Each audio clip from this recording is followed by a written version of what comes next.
నమస్కారం, వార్తలకు స్వాగతం. ముందుగా ముఖ్యాంశాలు. Ambati Rambabu press meet, TDP నేతలపై ఫైర్. కాంగ్రెస్ మంత్రుల మీడియా సమావేశం, పలు అంశాలపై చర్చ. మంత్రి కోమటిరెడ్డి వెంకటరెడ్డి ప్రెస్ మీట్ నిర్వహించారు. ఈ సందర్భంగా పలు అంశాలపై ఆయన మాట్లాడారు. 99.9% అయిపోయింది ధాన్యం. మూడో రోజే అకౌంట్లో డబ్బులు వేసాం. కాకపోతే భువనగిరి కొన్ని ప్రాంతాలలో, ఉత్తర తెలంగాణ కొన్ని ప్రాంతాల్లో ప్రతిరోజు ఆల్టర్నేట్ వర్షాలు రావడంతో ధాన్యం సేకరణ కొద్దిగా మిగిలిపోయింది. దాన్ని కూడా ఇప్పుడు త్వరగా పూర్తి చేసి వారం 10 రోజులనే పూర్తి చేయాలని చెప్పి క్యాబినెట్లో ముఖ్యమంత్రి గారు ఆదేశాలు ఇవ్వడం జరిగింది. మేమందరం కూడా అదే పని మీద ఉన్నాం. కలెక్టర్లకు కూడా ప్రతిరోజు ఫీల్డ్ సందర్శించాలని చెప్పి మంత్రులు కానీ ముఖ్యమంత్రి గారు ఆదేశించడం జరిగింది. అందుకని నిన్న మొన్న ఏదో ధర్నాల పేరు మీద డ్రామాలు చేసిండ్రు. అందుకనే నేను ఎలక్షన్ కమిషన్ కోడ్తో ఇవాళ క్యాబినెట్ నిర్వహించినాం కాబట్టి ఎక్కువ వాళ్ళ గురించి మాట్లాడకుండా వాళ్ళ రైతుల గురించి ఏం చేసిందో తెలుసు. 1 లక్ష రూపాయల రుణమాఫీ అంటేనే 6-8 విడతలు చేసినప్పుడు ఇవాళ మా ముఖ్యమంత్రి మేము ఆగస్టు 15వ తారీఖు లోపు రుణమాఫీ కూడా చేయబోతున్నాం. తప్పకుండా ఈ ప్రభుత్వం ఒక ఆలోచన, ఒకటే ఎగ్జాంపుల్ చెప్పి ముగిస్తాను. అమ్మ ఆదర్శ పాఠశాల పేరు మీద ఇవాళ ప్రభుత్వంలో ఈ 10 సంవత్సరాల్లో దాదాపు 5,600 ప్రభుత్వ పాఠశాలలు మూతబడి ఒక్క టీచర్ డిఎస్సి నోటిఫికేషన్ లేకుండా ప్రైవేట్ స్కూళ్లకు అప్పులపాలై ఉపవాసాల నుండి పేదవాళ్ళు ప్రైవేట్ స్కూళ్ళల్లో చదివించుకున్నాయి. అలాంటిది ఈరోజు మేము ఎలక్షన్ మేనిఫెస్టోలో పెట్టినట్టు మార్పు రావాలి, కాంగ్రెస్ రావాలి అన్నట్టు ఈరోజు 2 వాళ్ళకి యూనిఫామ్స్ ఇవ్వడం, కానీ ఆ యూనిఫామ్స్ కూడా స్టిచ్చింగ్ చేసేది ఎవరు? సెల్ఫ్ హెల్ప్ గ్రూప్స్కే ఇచ్చాం. మొదటిగా ఒక డ్రెస్ వచ్చేస్తుంది బై 6th వరకల్లా, మళ్ళీ 15th లోపు 2వ యూనిఫామ్స్ ఇచ్చి బ్లాక్ బోర్డ్స్, పెయింటింగ్స్, బాత్రూమ్స్తో సహా ఈరోజు విద్యారంగాన్ని 10% బడ్జెట్లో 20,000 కోట్లు పెట్టిన ఇది ఇందిరమ్మ ప్రజాప్రభుత్వం. ఇది తప్పకుండా మేము చెప్పిన కార్యక్రమాలు అన్నీ చేస్తాం. మళ్ళా 5వ తారీఖు రోజు సుదీర్ఘంగా మాట్లాడతాం. అప్పటికి మీకే తెలుస్తుంది ఆ రోజు రిజల్ట్. క్లారిఫికేషన్ పొంగులేటి గారు, మీరు ఇందాక తెలంగాణ ఆవిర్భావ దినోత్సవాన్ని ఘనంగా చేస్తామంటున్నారు. గత ప్రభుత్వ హయాంలోనే దశాబ్ది ఉత్సవాల పేరు మీద బీజేపీ లీడర్ మీడియా సమావేశం నిర్వహించారు. ఈ సందర్భంగా పలు అంశాలపై ఆయన మాట్లాడారు. తప్పకుండా మూల్యం చెల్లించక తప్పదు, కానీ తక్షణమే ఈ 310 జీవోలో ఎవరెవరికైతే అన్యాయం జరిగిందో అవన్నీ కూడా రెక్టిఫై చేయాలని చెప్పి నేను డిమాండ్ చేస్తా ఉన్నా. చివరగా ఈ ప్రభుత్వం అతి తక్కువ కాలంలో ప్రజల చేత చీకొట్టించుకుంటామన్న ప్రభుత్వం ఇది. ఈ ముఖ్యమంత్రి గారు ఏం మాట్లాడతాడో ఏం చేస్తాడో అర్థం కాని పరిస్థితి. చివరికి మొన్న ఒక ఆయన అడుగుతున్నాడు, తెలంగాణ రాష్ట్రంలో మహిళలకు, తెలంగాణ మహిళలు కూడా చదువుకున్న వాళ్ళు ఉంటారు కాబట్టి మహిళలకు ప్రతి నెల భృతి 2,500 రూపాయలు ఇస్తా అని చెప్పారు. అనేక హామీలు ఉండే, కానీ ఇది ఒకటి 2,500 రూపాయల హామీ అమలు చేయడానికి కాంగ్రెస్ పార్టీ సత్తా లేకపోతే మరోసారి దేశాన్ని చీటి చేసే దాంట్లో 8,500 రూపాయలు ప్రతి మహిళకు నెలకు భృతి 8,500 రూపాయలు ఇస్తా అని చెప్పింది. అంటే అలవి కాని హామీలు ఇవ్వడంలో, సిద్ధహస్తులు, మోసపు మాటలు చెప్పడంలో ఇక నిష్ఠాతులు కాంగ్రెస్ పార్టీ నాయకులు అయిపోయింది. నేను ఒకటే ఈ సందర్భంగా నిరుద్యోగ యువకులకు, ప్రభుత్వ ఉద్యోగులకు, రిటైర్డ్ ఉద్యోగులకు, ప్రైవేటు స్కూళ్ళల్లో కాలేజీలో పనిచేసేటువంటి టీచర్స్కి, రేపు పట్టభద్రుల ఎన్నికల్లో పాల్గొనేటువంటి మీరు వాటి మీద, ఈ సమస్యల మీద కొట్లాడగలిగే పార్టీ ఇవాళైతే బీఆర్ఎస్ పార్టీ లేదు. కొట్లాడితే, చట్టసభలు నిలదీస్తే భారతీయ జనతా పార్టీ తప్ప మరొకటి కాదు. ఇంతకుముందు కాంగ్రెస్ పార్టీ అభ్యర్థి ప్రశ్నించే గొంతు అని మాట్లాడు. ఇవాళ ప్రశ్నించే గొంతు కాదది.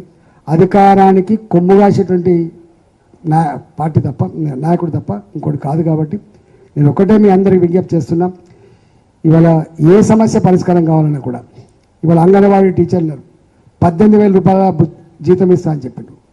13,000 సరిపోదు, 18,000 తక్షణం ఇస్తా అని చెప్పిండు.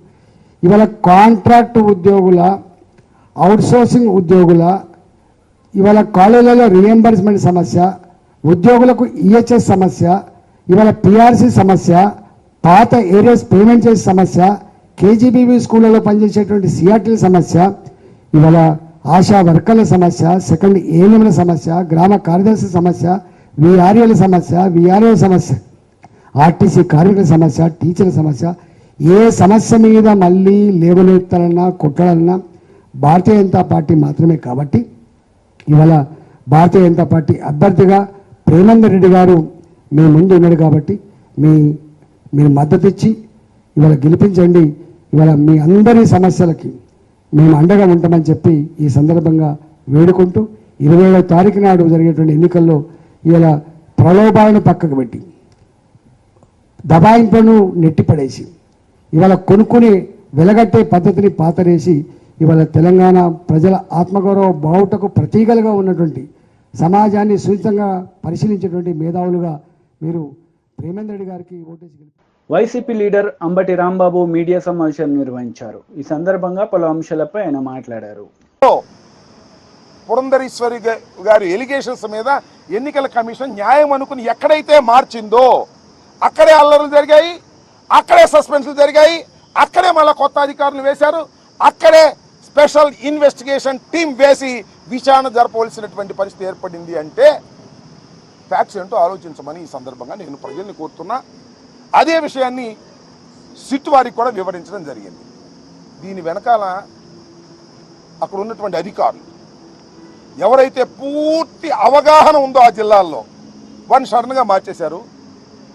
కొత్తగా ఎస్పీలను తీసుకొచ్చారు. వాళ్ళకి అవగాహన లేకపోవటం కావచ్చు, లేదా కొల్యూషన్ అయ్యారనేటువంటిది కూడా అనుమానం ఉంది. ఎందుకంటే ఇద్దరు సస్పెండ్ చేశారంటే మెటీరియల్ ఉంటే కదా సస్పెండ్ చేసేది. ఎలక్షన్ కమిషన్ ఒక ఐపీఎస్ అధికారులని సస్పెండ్ చేయడం అంటే it is not a small issue. ఎన్నికల సమయంలో ప్రజాస్వామ్యానికి విఘాతం కలిగినటువంటి సందర్భం ఆంధ్ర రాష్ట్రంలో ఒక దారుణమైనటువంటి పరిస్థితి వాళ్ళు ఏర్పడింది. పోలీసు యంత్రాంగం పూర్తిగా విఫలమైంది. విఫలమైతే పర్వాలా సరి చేసుకోవచ్చు. కొల్లుడయింది తెలుగుదేశం పార్టీతో. వారి దగ్గర బ్రైబ్స్ తీసుకున్నారు.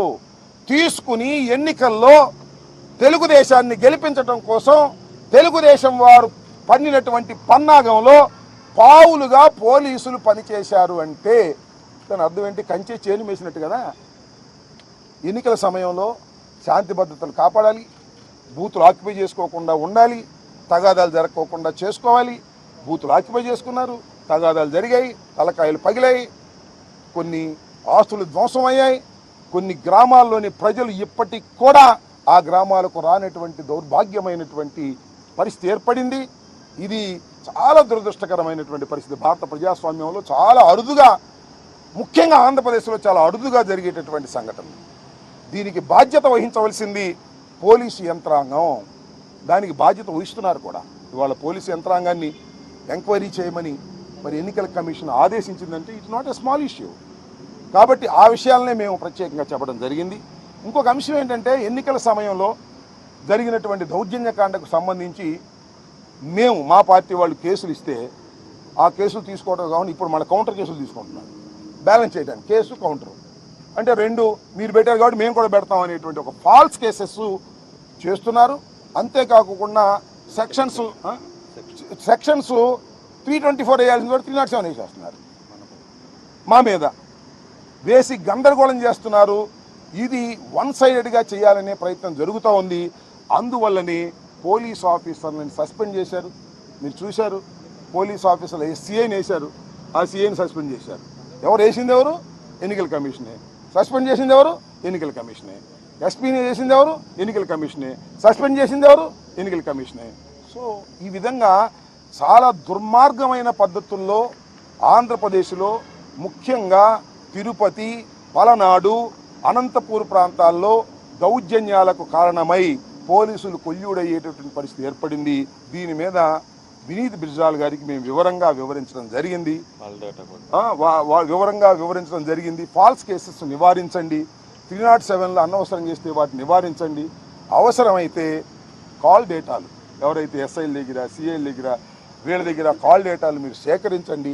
సేకరిస్తే ఎవరెవరు ఏమేమి మాట్లాడారో, ఆ సమయంలో మాట్లాడకూడని వ్యక్తులు ఎవరు మాట్లాడారు. ఫర్ ఎగ్జాంపుల్ నేను ఎస్పీతో మాట్లాడతాను, నా ప్రత్యర్థి ఉంటాడు ఎస్పీతో మాట్లాడతాను. వీళ్ళు కాకుండా బయట నుంచి ఎవరైనా మాట్లాడారా, ఎవరైనా మేనేజ్ చేశారా, ఇవన్నీ కూడా పోలీసు వారు దృష్టి పెడితే పోలీసు వారు ఏమి చేశారనేది చాలా స్పష్టంగా అర్థమవుతుంది. కాబట్టి దీని మీద థరో ఎంక్వైరీ చేసి కాంగ్రెస్ నేతలు మీడియా సమావేశం నిర్వహించారు. ఈ సందర్భంగా పలు అంశాలపై వారు మాట్లాడారు. సేఫ్టీ అథారిటీ వాళ్ళ సూచనల మేరకు రైతులు ఇబ్బంది పడకుండా ఉండే విధంగా, రైతులకు నష్టం కలగకుండా ఉండే విధంగా ఏ మాత్రం అవకాశం ఉన్నా వారి సూచనలు సలహాల మేరకు టెంపరవరీగా నామినల్ ఎక్స్పెండిచర్తో చిన్న రింగ్ బండి లాంటిది కాకుండా ఈ రాక్తో ఒకటి రాక్ ఫార్మేషన్తో చేసేది ఉంటుంది. దాన్ని ఏర్పాటు చేసి దాంతో చేయటానికి ఫీజిబిలిటీ ఉంటుందేమో అని ఒకసారి స్టడీ చేయమని చెప్పడం జరిగింది. దానికి మెయిన్ ఉద్దేశం ఈ రాష్ట్ర ప్రభుత్వం గత ప్రభుత్వం ఏదైతే ఖర్చు పెట్టిందో ఆ ఖర్చు పెట్టిన డబ్బు వృధా పోకుండా ఉండే విధంగా ఏ మాత్రం అవకాశం ఉన్నా నిపుణుల సూచనల మేరకు దాన్ని టెంపరరీ అరేంజ్మెంట్స్ చేసి నీటి రైతన్నలకు ఇవ్వాలన్నదే ఈ రాష్ట్ర ప్రభుత్వం యొక్క ముఖ్య ఉద్దేశం. వీటితో పాటు మిగతా అనేక అంశాలు చర్చిస్తూ తెలంగాణ రాష్ట్రాన్ని ఇచ్చింది ఆనాడు శ్రీమతి సోనియా గాంధీ గారు.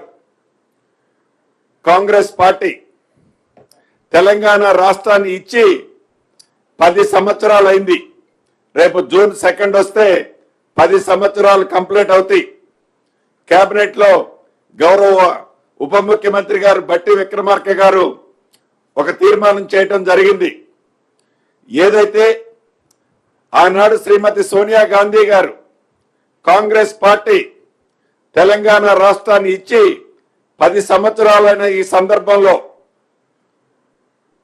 తెలంగాణ రాష్ట్రంలో కొత్తగా వచ్చిన ఈ తెలంగాణ రాష్ట్రానికి మొట్టమొదటిసారిగా కాంగ్రెస్ ప్రభుత్వం రాష్ట్రంలో అధికారంలో వచ్చిన సందర్భంగా ఆనాడు తెలంగాణ ప్రజల ఆశయాలను 6 దశాబ్దాల తర్వాత ఇచ్చిన ఆ సోనియమ్మని ఒక మంచి కార్యక్రమం ఇక్కడ ఏర్పాటు చేసి రాష్ట్ర అవతరణ దినోత్సవం సందర్భంగా ఒక అద్భుతమైన కార్యక్రమాన్ని ఏర్పాటు చేసి శ్రీమతి సోనియా గాంధీ గారితో పాటు రాష్ట్రంలో అనేక మంది ఆనాడు రాష్ట్ర సాధన కోసం రాష్ట్రాన్ని తెచ్చిన దాంట్లో చాలా మంది పెద్దలున్నారు. వారందరినీ పిలిచి ఒక మంచి పబ్లిక్ మీటింగ్ లాగా ఏర్పాటు చేసి దాంట్లో వారిని సన్మానించాలి అని, ఈ సన్మానించటం కోసం కేంద్ర ఎన్నికల సంఘానికి లెటర్ రాయాలని కేబినెట్ లో నిర్ణయం తీసుకోవటం జరిగింది. చివరగా తెలంగాణ ప్రజలకి, తెలంగాణ రైతన్నలకి ఒకటే చెప్పదలుచుకున్నాం. ఈ రాష్ట్రం ఏర్పడిన తర్వాత ఈ ప్రభుత్వం, ఈ ఇందిరమ్మ ప్రభుత్వం మీ ప్రభుత్వం, ప్రజల ప్రభుత్వం, ప్రజల కోసం చేసే ప్రభుత్వమే తప్ప ఇంకొక ఉద్దేశం ఈ ప్రభుత్వానికి లేనే లేదు. ప్రధాన ప్రతిపక్షం ఏదైతే రైతుల పట్ల ఇతరత్ర ఏదైతే ముసల కన్నీరు కారుస్తుందో అది 100కి 100%.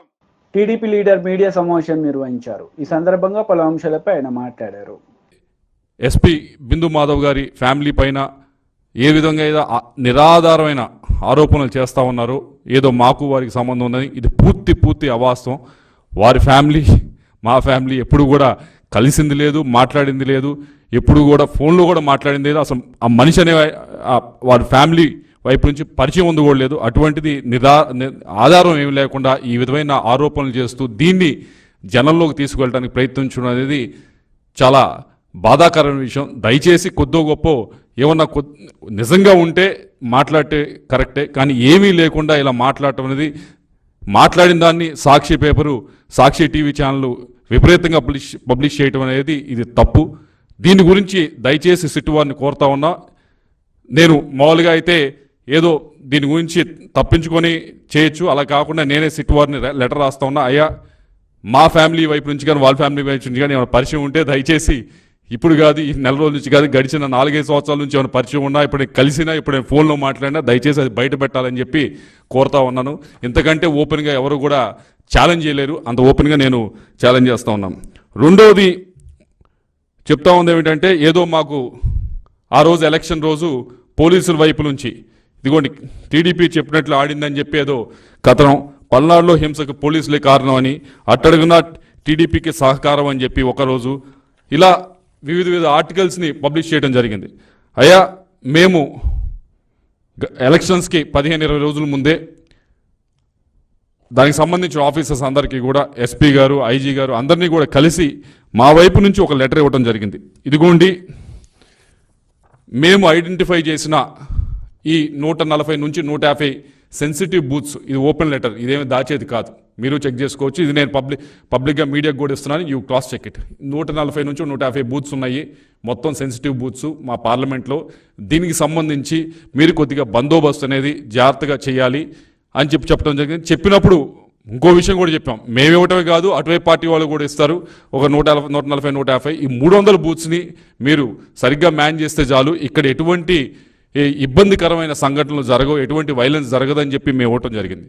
ఆ 140, 150 బూతులకు సంబంధించి ఏ విధంగా బందోబస్తు పెట్టారు, ఏదో ఎటువైపు నుంచి చెప్తా ఉంది ఏంటంటే మాకు సంబంధించిన, మాకు ఫేవరబుల్గా ఉన్న బూత్స్లో ఏమైనా తక్కువ పెట్టారు, వాళ్ళకి ఫేవరబుల్గా ఉన్న బూత్స్లో ఏమైనా విపరీతంగా పెట్టారని చెప్పి మరొక ఆధారం లేని ఆరోపణలు చేస్తూ ఉన్నాను. దానికి సంబంధించి కూడా ఏదైతే మేము మా బూత్ ఏజెంట్స్ అడగడం జరిగింది, అయ్యా మీరు బూత్లో కూర్చున్నారు, ఈ బూత్లో కూర్చున్నప్పుడు మనకి కొద్దిగా ఇబ్బందికరంగా, మనకి అన్ఫేవరబుల్గా ఉన్న బూత్స్ లిస్ట్ ఏదైతే మనము ఇక్కడ సెన్సిటివ్ బూత్స్ అని మనం ఐడెంటిఫై చేసామో ఆ బూత్స్లో ఉన్న సెక్యూరిటీని ఒకసారి మీరు లిస్ట్ ఇవ్వండి అని చెప్పి వాళ్ళు అడగడం జరిగింది. ఎంతమంది ఉన్నారు, ఎంతమంది పోలీసులు ఉన్నారు, ఎంతమంది సిఆర్పిఎఫ్ ఉన్నారని చెప్పి మీరు కావాలంటే చెక్ చేసుకోవచ్చు. ఇది కూడా పబ్లిక్గా నేను పెడతా ఉన్నా, అంటే మా బూత్లో ఏజెంట్స్ కాబట్టి ఇచ్చింది, ఒక 5-10% కొద్దిగా అటు ఇటు డిస్క్రిపెన్సీ ఉండొచ్చు, కానీ దాదాపుగా ఇది ఏదైతే నిజంగా అక్కడ సెక్యూరిటీని ఏర్పాటు చేశారో దాని డేటాని ఇక్కడ మా వాళ్ళు చూసిన డేటాని ఇక్కడ పెడతా ఉన్నాం. కాబట్టి దీన్ని కూడా ఒకసారి వెరిఫై చేసుకోండి. దీన్ని వెరిఫై చేసుకున్న తర్వాత మీకు తప్పకుండా అర్థమవుతుంది. ఎందుకంటే దీంట్లో కూడా మేము ఇక్కడ పెదకూరపాటు చూసారంటే దాదాపుగా 20 బూత్లు ఇస్తే దీంట్లో దాదాపు 17 బూతులు ఒక్క కానిస్టేబుల్నే మేము సెన్సిటివ్ బూత్స్ అని ఐడెంటిఫై చేసిన దాంట్లో 20 బూతుల్లో 17 బూతుల్లో ఒక్క కానిస్టేబుల్ మాత్రమే పెట్టడం జరిగింది. ఇలా ప్రతి నియోజకవర్గాన్ని ఇచ్చాం, నర్సరాపేట ఇచ్చాము, అలాగే సత్తెనపల్లి ఇచ్చాం, మాచర్లు ఇచ్చాము, అన్ని బూతులు కూడా. ఇది కూడా ఏదో సీక్రెట్గా ఉంచేది కాదు, ఇది కూడా ఓపెన్గానే మేము పెడతా ఉన్నాం. ఇది కూడా దయచేసి మరొకసారి సిట్టు వారిని కోరుతా ఉన్నాం, ఇది కూడా వెరిఫై చేయండి. ఇది కూడా మేము ఇచ్చిన లెటర్కి ఏమన్నా అనవసరంగా ఎక్కువ మీరు అనుకున్న విధంగా మాకు ఫేవర్ చేశారు అనుకుంటే కనుక దీన్ని కూడా దయచేసి బయట పెట్టాలని చెప్పి మేము సిట్టు వారిని కోరుతా ఉన్నాం. అలాగే మూడో ఆరోపణ ఏమిటంటే పోలింగ్ రోజు మాకేదో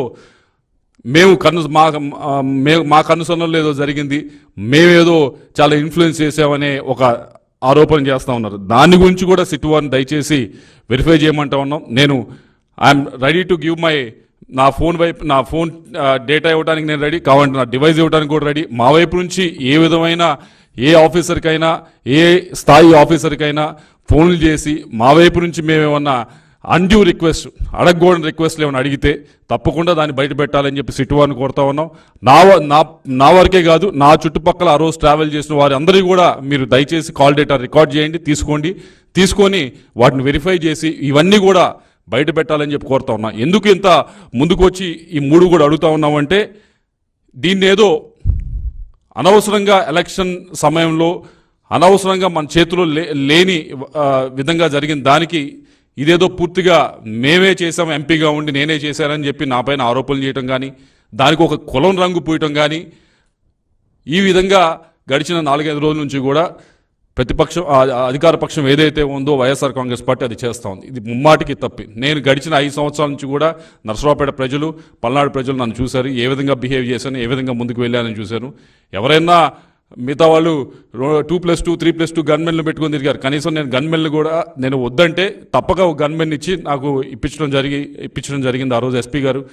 నేను ప్రశాంతంగా చాలా ఫ్రీగా జనంతో కలిసి తిరగటం జరిగింది. అలా తిరిగే మనిషికి మీరు అనవసరంగా ఇటువంటి ఆపాదించడం అనేది కరెక్ట్ అయిన విషయం కాదు. ఏదో ఒక కులానికో లేకపోతే ఒక మతానికో ఒక వర్గానికో నన్ను పరిమితం చేయడానికి ఆ విధంగా ప్రజల్లోకి తీసుకువెళ్ళడానికి, పల్నాడు ప్రజల్లోకి తీసుకువెళ్ళడానికి ప్రయత్నిస్తూ ఉన్నది. ఇది ముమ్మాటికి అవాస్తవం.